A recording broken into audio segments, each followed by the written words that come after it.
wawancara dengan ibu tentang terkait yang masalah yang kemarin-kemarin bisa hadapi sama ibu. Sebelumnya saya mau perkenalkan diri dulu. Mungkin ibu, nama lengkap ibu? Asia Siti Mulyani.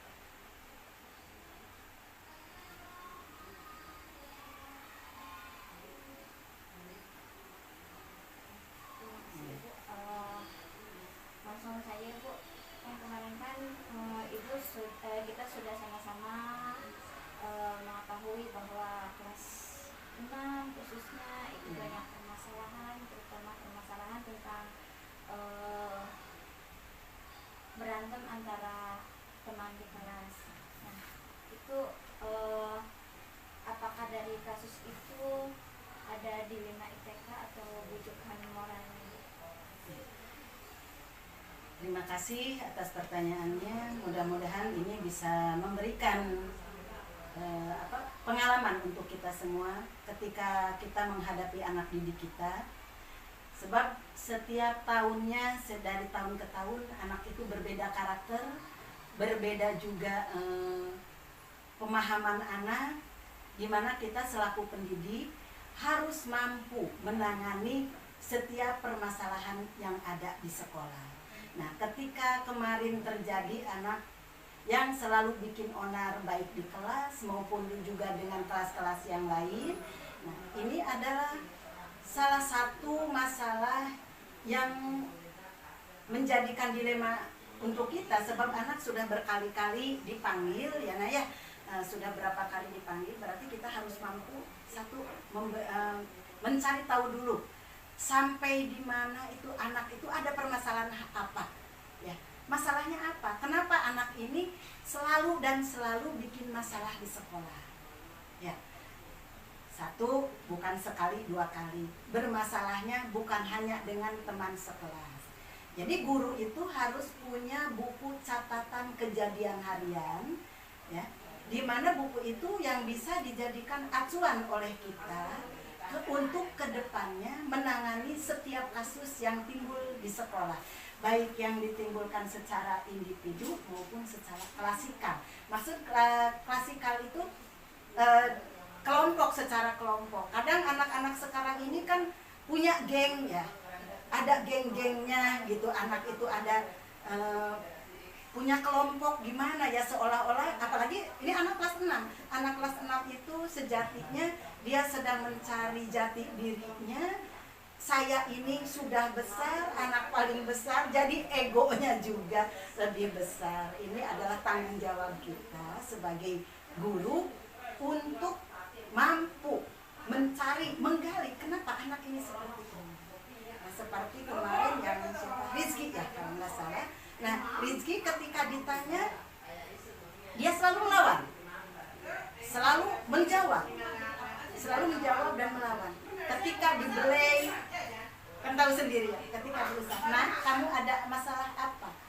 Anak nangis, akhirnya kan ketemu permasalahannya, bahwa anak itu ada permasalahan dengan orang tua.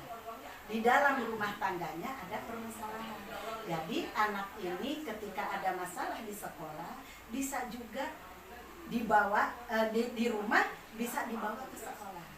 Dia di rumah kurang perhatian dari orang tua, bisa juga karena anak itu selalu dimarahin orang tua, akhirnya anak mencari pelampiasan di sekolah, memarahi lagi temannya, kesinggung sedikit, tonjok ya. Nah, di situ tugas kita sebagai orang tua, dalam artian guru ya, di sini kalau di sekolah kan kita sebagai orang tua, di sini kita harus mampu menjembatani antara anak dengan orang tua. Ini kan berarti masalahnya individu ya. Ada masalah individunya juga anak dengan masalah masyarakat, dengan masyarakatnya ya masyarakat sekolah, di lingkungan kelasnya gitu. Permasalahan di rumah, permasalahan pribadi yang dia punya, kalau kata orang itu unek-unek ya, punya unek-unek, akhirnya dia disampaikan di sekolah dengan cara tadikan. Jadi jalan satu-satunya adalah sebagai guru harus mampu memberikan bimbingan, memberikan kasih sayang kepada anak tersebut tapi tidak kelihatan nyata oleh murid yang lain, sebab akan menimbulkan kecemburuan sosial. Oh, ibu sayangnya sama anak ini aja, itu ya. Nah, jadi bagaimana caranya? Seperti kemarin kan ada videonya, ketika anak yang 2 itu dipanggil ke kantor, kan seperti apa? Ya. Kadang kita nangis kan, di hati kita nangis, ya Allah, anak ini kok seperti ini, begitu. Kan seperti orang mereka seperti gimana? Seperti anak yang betul-betul tidak diperhatikan oleh orang lain. Dia sedang mencari perhatian. Ketika kita sayang-sayang kan dia itu. Jadi tindak lanjutnya sebagai tindak lanjut dari kita, yaitu 1, kita ajak bicara orang tuanya. Kita kan udah panggil orang tuanya berkali-kali ya, tapi anak tidak ada perubahan ya. Kita dipanggil orang tuanya, kita ajak bicara dengan orang tuanya, bagaimana cara menangani anak seperti itu ya. Berarti kan kita bukan memberikan nasihat kalau ke orang tua, itu berarti kita memberikan masukan juga kepada beliau bagaimana cara menghadapi anak-anak kita secara psikologis sesuai dengan perkembangan anak tingkat usianya. Karena anak kan sudah masuk usia remaja ya, kalau usia segitu. Jadi itu dilema kita seperti itu. Anak kalau dikeluarkan, kita tidak boleh mendeo anak gitu ya. Iya, 1 sudah kelas 6 dan ada aturannya. Kita tidak boleh mendeo anak.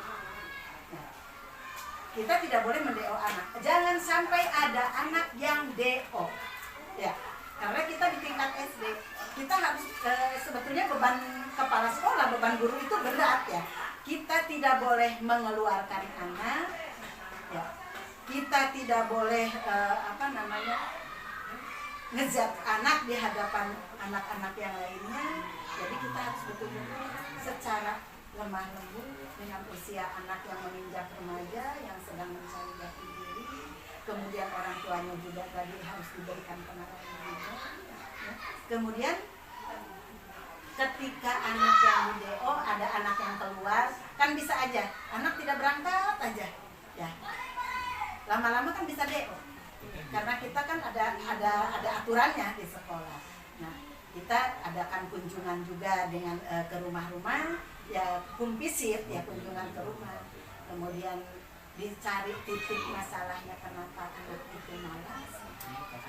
Sebab anak yang punya masalah di dalam keluarga pasti itu akan merembet kemana-mana. Ya. Anak kelas 6 tidak boleh keluar karena menghadapi ujian. Itu 1 yang kalau di rumah sudah dimasukkan ke M16, di mana daftar peserta anak ujian di sekolah ya. Nah, makanya kedepannya kita juga harus mampu melakukan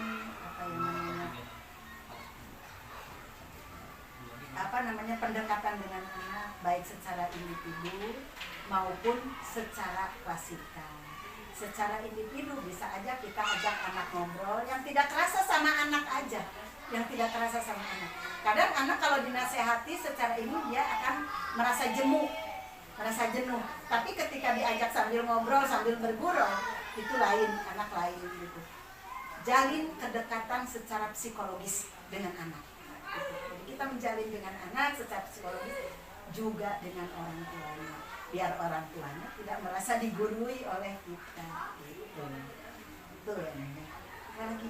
Terima kasih. Selanjutnya bagaimana ibu sebagai kepala sekolah menjalankan pengambilan keputusan di sekolah ibu di sini ya Bu, terutama untuk kasus-kasus yang tadi. Iya.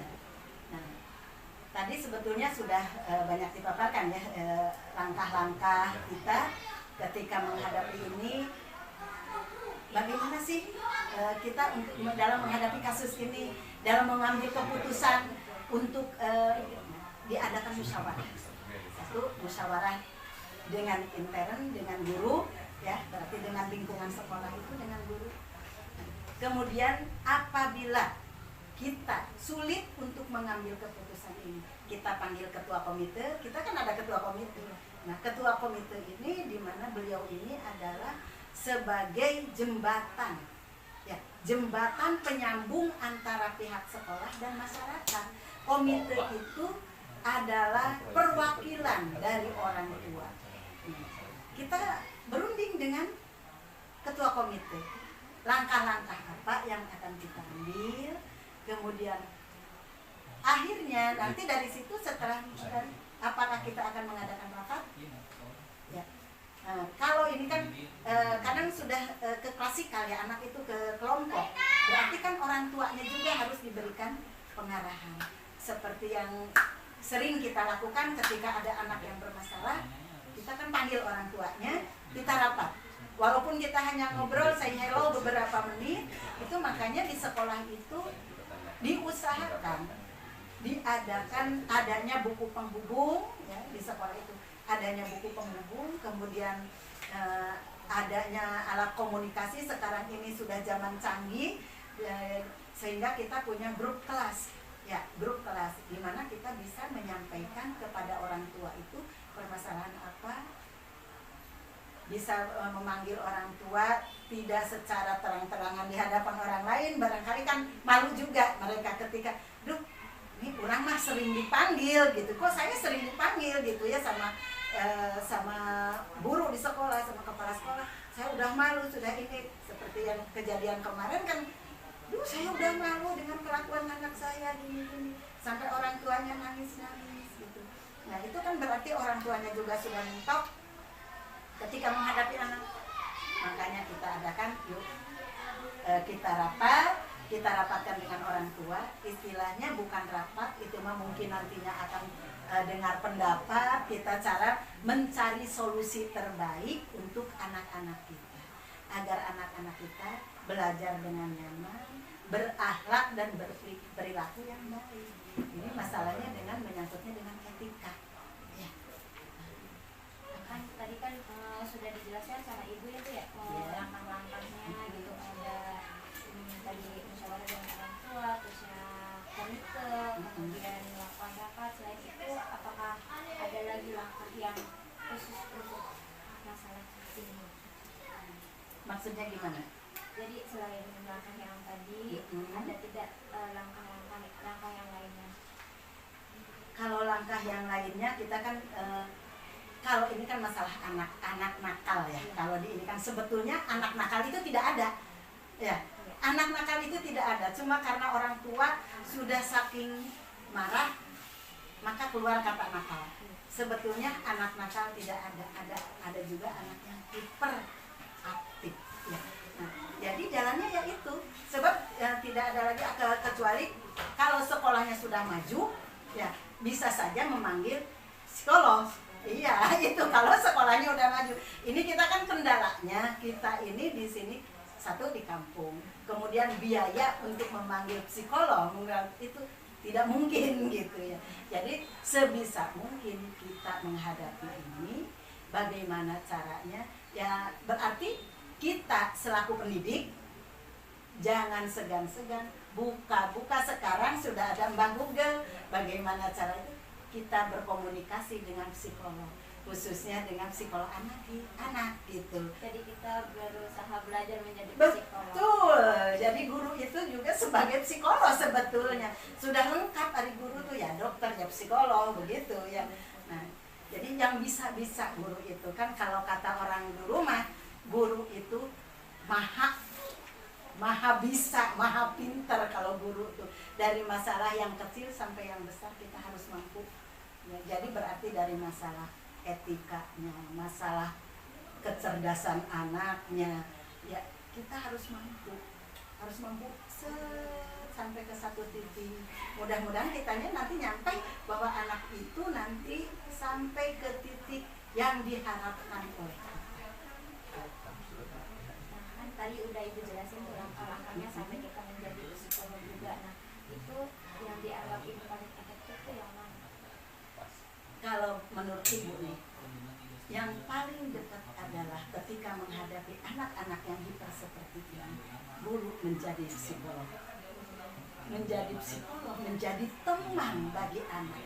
Jangan membuat anak takut, tapi jadikan anak itu segan terhadap kita. Itu aja.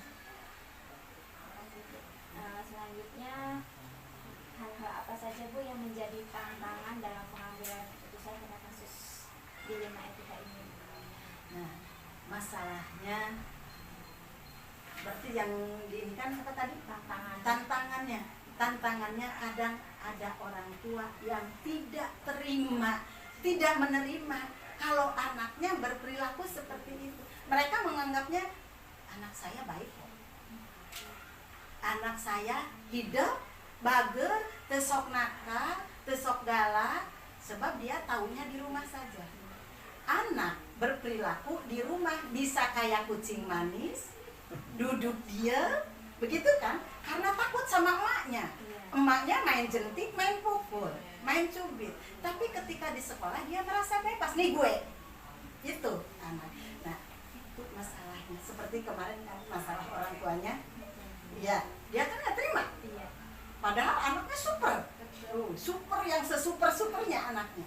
Tapi ketika dia berikan di pengarahan oleh kita, diberi pengertian oleh kita, baru kan dianya yang sampai nangis, sampai tolong saya harus gimana, udah nggak mampu ngajarin anak, sampai begitu. Nah itu Berarti tantangannya adalah karena orang tua yang tidak menyadar diri. betul, tidak sadar diri bahwa anak itu kadang memiliki yang dapat dikatakan berperilaku ganda. Iya, di rumah baik, di sekolah ini. Kadang anak di sekolah hidup banget, di rumahnya. Nah, kadang kan kita juga suka menerima laporan. Bu, itu anak saya kalau di rumah kalau ngamuk sampai gimana lah gitu ya, sampai ngamuk sampai itu ini. Kalau kata istilah mah tantrum apa ya, kalau istilah sekarang mah begitu. Tuh, makanya itu adalah salah satu juga tantangan buat kita selaku pendidik untuk mampu menjadi sahabat, menjadi orang tua gitu, untuk anak-anak gitu. Nah kan dari kasus-kasus ini Bu, apakah dalam menyelesaikan kasus ini, dalam pengambilan keputusan ini, Ibu apa langsung diambil keputusan atau punya jadwal atau ya Ibu jadwalnya memiliki jadwal untuk penyelesaiannya kapan-kapan gitu? Apa langsung diselesaikan? Apa ada jadwal tertentu untuk menyelesaikannya? Nah, kalau ibu ini pribadi ibu dulu ya. Kalau ibu ini orangnya tidak bisa menyimpan masalah. Kalau menyimpan masalah, ibu nanti nggak bisa tidur. Jadi bagi ibu, ketika ada masalah, inginnya hari itu juga diselesaikan. Kalau pada hari itu tidak bisa diselesaikan, misalkan nih, ini kejadian ini anak kok nggak bisa ya dibaik-baikin, diberi nasihat sekali. Memang kadang anak seperti itu kan. Berarti kita harus mengadakan jadwal bimbingan kepada anak. Makanya guru juga kan punya buku bimbingan konseling. Nah, di situ gurunya juga harus membuat jadwal ketika memberikan bimbingan kepada anak-anak tersebut. Nah, anak-anak yang diberikan bimbingan juga kan bukan hanya anak yang bermasalah aja seperti itu. Bisa juga dalam masalah pelajarannya juga. Nah, jadi buku bimbingan konselingnya apakah Bu Lisa sudah isi? Nah, itu harus ya. Jadi jangan hanya buku itu hanya pajangan. Nah, apakah ketika permasalahan kemarin itu sama Bu Lisanya dibuat enggak? Permasalahannya apa? Solusinya apa? Tindakannya apa? Solusinya apa? Tindak lanjutnya apa? Iya. Kemudian tindak lanjutnya apa? Itu. Jadi ketika penanganan pada waktu itunya bagaimana? Ya. Kemudian permasalahannya apa?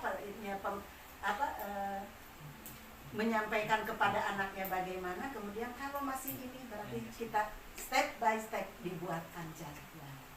Gitu. Sama juga ibu juga begitu, ketika ada masalah ini ya harus seperti itu. Ya.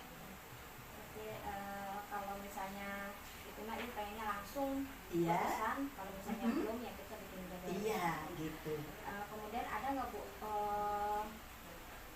orang atau seorang atau warga di sini yang membantu untuk penyelesaian masalah ini Nah, dalam pengambilan keputusan ini? ibu tidak pernah mengambil keputusan sepihak. Catat itu ya. Ibu selalu bermusyawarah dengan guru-guru. Mungkin bisa merasakan sendiri. Nah, ibu tidak pernah mengambil keputusan secara sepihak, mengambil keputusan sendiri, melainkan selalu diadakannya musyawarah. Nah, Kita juga ketika ada masalah yang lebih berat, seperti kejadian kemarin anak kelas 5, kelas 6 berantem. Nah, kita adakan kerjasama dengan Toga. Kita adakan kerjasama dengan Thomas. Ya. Toga itu tokoh agama, Thomas itu tokoh masyarakat. Nah, kita jadi adakan dengan mereka kerjasama. Makanya di sekolah adanya perjanjian kerja sama. Nah, itu ada, kalau kata bahasa sekarang kan MOU. Iya. Nah, itu MOU itu di situ maksudnya kita adakan membuat MOU dengan tokoh masyarakat, dengan tokoh agama gitu. Bisa juga nanti lebih jauhnya untuk memajukan sekolah ini kan bisa kita kerjasama dengan tokoh industri, dengan tokoh pengusahanya gitu. Berarti yang terlibat itu orang tua, ya kan kita panggil orang tua, Iya, betul. kemudian masyarakat, Betul, tokoh masyarakat, iya. ya kita wakilin tadi dari Iya. pihak desa ya, Iya. kemudian guru, komite juga, Iya, komite juga. sama tokoh Tokoh agama. agamanya. Ya.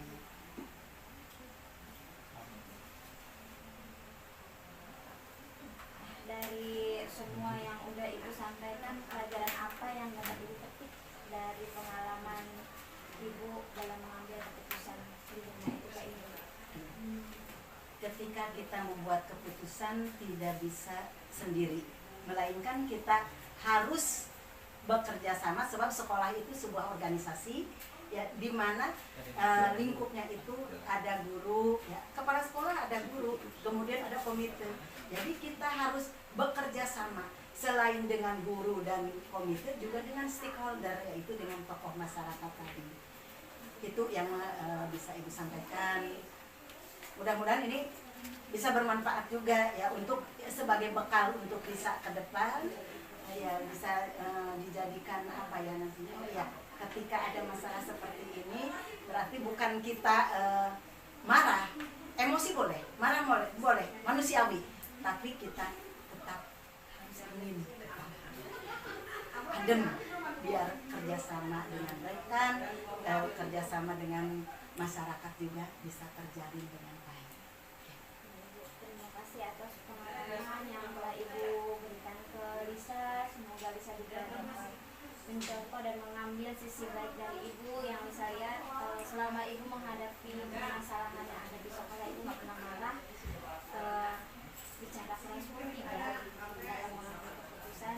Insya Allah Ibu bisa ambil pelajaran yang baik dari Ibu. Terima kasih Ibu udah menyempatkan waktunya ngobrol sama Lisa. Bisa akhiri Wahidayah. Assalamualaikum warahmatullahi wabarakatuh. Waalaikumsalam warahmatullahi wabarakatuh. Ya. Assalamualaikum warahmatullahi wabarakatuh. Mohon izin Pak, perkenalkan kami dari calon guru penggerak angkatan 7 Kabupaten Cirebon. Saya sendiri Saifuddin Alfarisi. Kemudian teman saya ada Ibu Lisa Andriani, kemudian Ibu Susi Herlina, dan yang terakhir adalah Pak Arif. Kami datang kemari itu ingin ngobrol dengan Bapak terkait biar kami dapat pengalaman dari Bapak selaku kepala sekolah, supaya kami belajar dari Bapak bagaimana cara menyelesaikan permasalahan-permasalahan yang mungkin sering ada dihadapi di sekolah. Mohon demikian mungkin Pak tujuan kami. Mohon izin sebelumnya saya konfirmasi identitas Bapak dulu ya Pak. Siap. Mohon izin Pak, namanya Pak? Sastra Ali Anwar, Bapak Sastra Ali Anwar. Jabatannya Pak? Kepala Sekolah Kesigong 3. Kepala Sekolah SDN Sigong 3. Nah, sebelumnya sudah berapa lama Pak Bapak menjadi kepala sekolah? Sejak tahun 2016, angkatan pertama itu pertama diangkat di daerah Duku Puntang. Puntan ya Pak? Pas di SD Sisa 3. Depannya pesantren apa tuh? Yang mahal tuh, yang bagus apa namanya? Bina Insan. Ya, di Puntang ya Pak? Duku Puntang ya. Berarti sudah cukup lama ya Pak ya? Ya sedang kira-kira. Terus pindah ke setahun kemudian pindah ke Mabang 1. Abang 1. yang dari tahun 17 sampai 21. Pas 21 Oktober pindah lagi ke SD 3 Serpong. Jadi baru Berapa berapa tahun tahun tahun lebih lah. mungkin kan udah cukup lama nih Pak Bapak jadi kepala sekolah. Pastikan selama ini Bapak pernah menghadapi kasus-kasus yang merupakan kasus dilema etika atau kasus-kasus yang apa ya kira-kira mengandung rujukan moral mungkin ya Pak. Mungkin jika pernah kami ingin mendengar cerita dari Bapak terkait kasus-kasus semacam itu gimana Pak?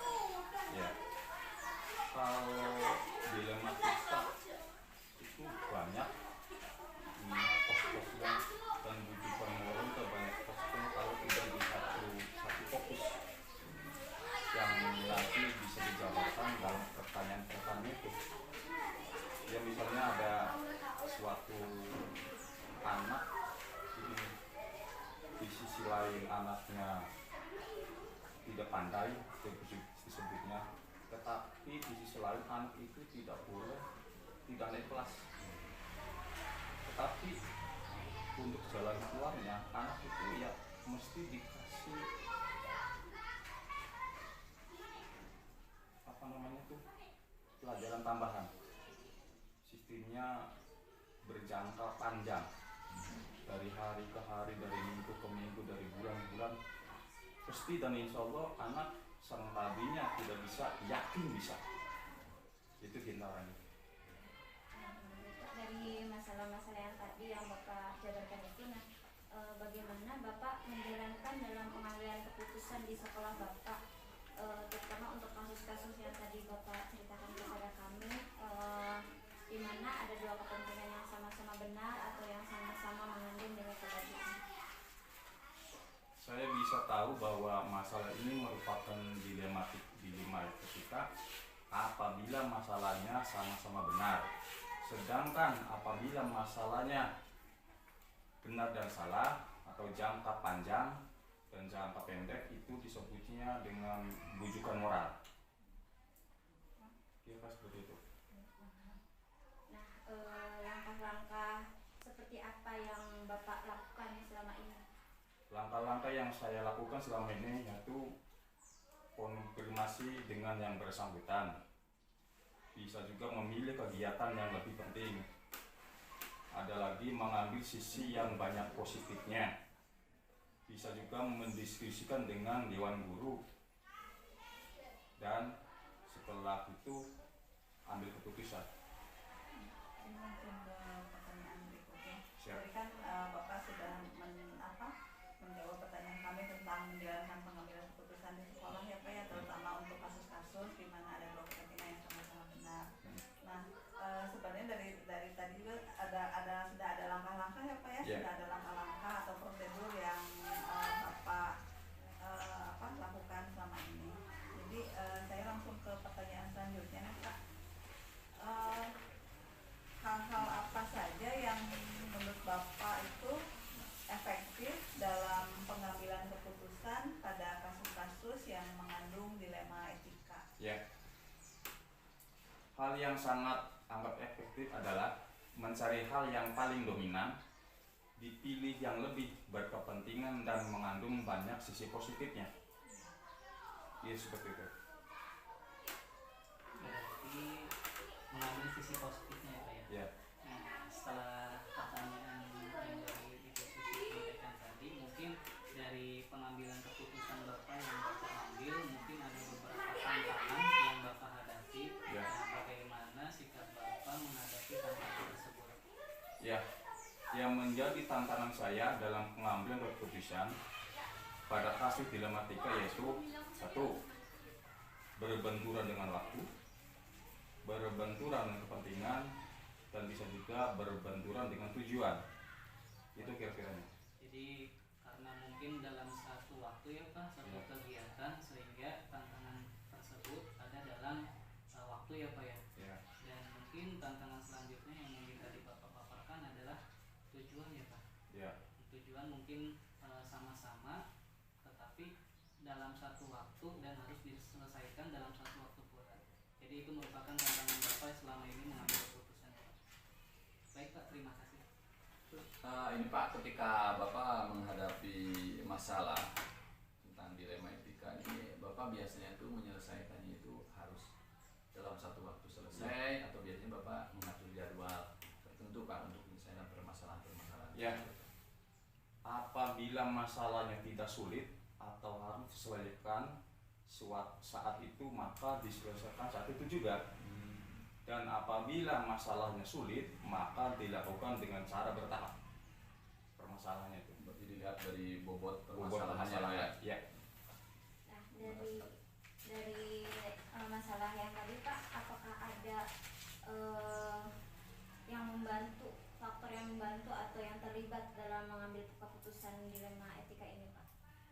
Ya, orang-orang yang membantu dalam pengambilan keputusan dalam kasus-kasus dilema etika yaitu: satu, komunikasikan dengan pribadi, bisa juga dewan guru, komite, orang tua, tergantung permasalahan yang akan dihadapi.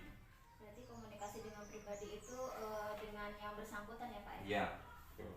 Terima kasih Pak. Nah, Bapak kan tadi sudah menyampaikan pengalaman-pengalaman Bapak Iya. dalam menyelesaikan kasus-kasus yang mengandung dilema etika. Nah, dari semua hal yang telah Bapak sampaikan tadi, pembelajaran apa atau hikmah apa yang bisa Bapak ambil dari pengalaman dalam memutuskan dilema etika, Pak? Ya, pembelajaran yang didapat dari pengalaman saya dalam mengambil keputusan dilema etika yaitu: satu, kekerabatan yang lebih erat atau kental; dua, sesuai dengan lingkungan; dan tiga, fleksibel. Kira-kira seperti itu gambarannya. Jadi dalam mengambil keputusan itu harus fleksibel ya Pak? Siap. Tidak Tidak bobot kaku. kesana sari. Iya. Ya. Nah, mungkin tadi Pak Mungkin gimana Pak Wahyu? jadi banyak pengalaman nih Pak setelah ngobrol dengan Bapak. Alhamdulillah kami bisa mendapatkan wawasan, pengalaman terkait bagaimana menjadi seorang pemimpin khususnya di sekolah. Ya. Mungkin kami aturkan terima kasih Pak atas berbagi pengalamannya. Iya, sama-sama. Mudah-mudahan kami yakin ini pasti akan bermanfaat sekali Insya buat Allah. kami di masa nanti gitu. Mungkin itu saja Pak yang bisa obrolan untuk hari ini. Kami mohon maaf